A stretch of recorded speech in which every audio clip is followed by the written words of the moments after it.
Definisi kemiskinan menurut sosiologi. Kemiskinan adalah suatu kondisi ketidakmampuan secara ekonomi untuk memenuhi standar hidup rata-rata masyarakat di suatu daerah. Kondisi ketidakmampuan ini ditandai dengan rendahnya kemampuan pendapatan untuk memenuhi kebutuhan pokok baik berupa pangan, sandang maupun papan. Nama saya Desta Pratama dari kelas 11 IPS 1 akan menyampaikan bentuk kemiskinan dan contohnya. Kemiskinan subjektif terjadi dikarenakan sebuah pemikiran sendiri dengan sebuah anggapan bahwa kebutuhannya tidak dapat dipenuhi secara cukup meskipun sebenarnya tidak miskin. Contohnya adalah pengemis musiman. Kemiskinan absolut, sebuah kemiskinan yang dimana berada pada sebuah keluarga yang memiliki sebuah penghasilan dan dimana berada di bawah standar garis kemiskinan. Kemiskinan relatif, sebuah kemiskinan yang dimana kemudian terjadi dikarenakan sebuah pengaruh dari pembangunan yang masih belum berada pada sebuah lapisan masyarakat. Contohnya adalah pengangguran yang disebabkan kurangnya lapangan pekerjaan. Kemiskinan alamiah, kemiskinan yang dimana dikarenakan langkahnya sumber daya alam yang menyebabkan produktivitas rendah. Contoh masyarakat yang berada di wilayah benua Afrika.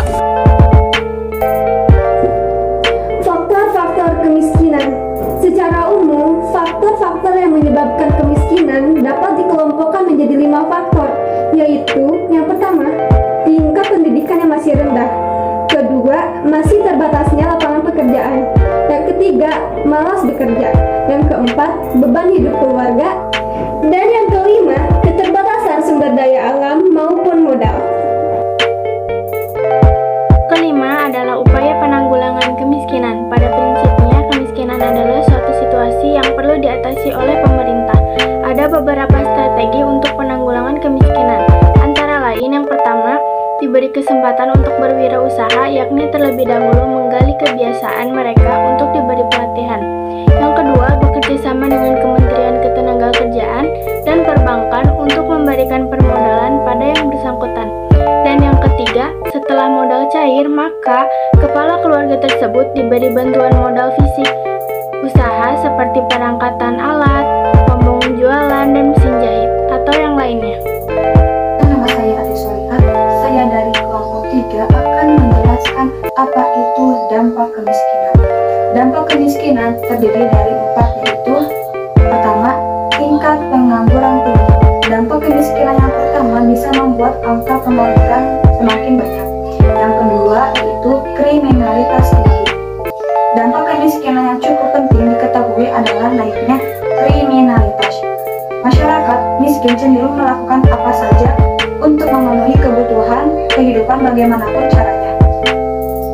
Dan yang ketiga, tertutupnya akses pendidikan. Tertutupnya akses pendidikan menjadi dampak kemiskinan yang bisa dirasakan. Biaya pendidikan cukup tinggi mengakibatkan masyarakat miskin tidak bisa menjangkau dunia pendidikan. Dan yang terakhir yaitu angka kematian tinggi. Dampak tersebut berhubungan dengan faktor penyebab kemiskinan, yaitu kualitas kesehatan yang belum baik. Masyarakat yang hidup di dunia atau di bawah garis kemiskinan banyak yang tidak bisa mendapat akses kesehatan memadai. Terima kasih. Wassalamualaikum warahmatullahi wabarakatuh.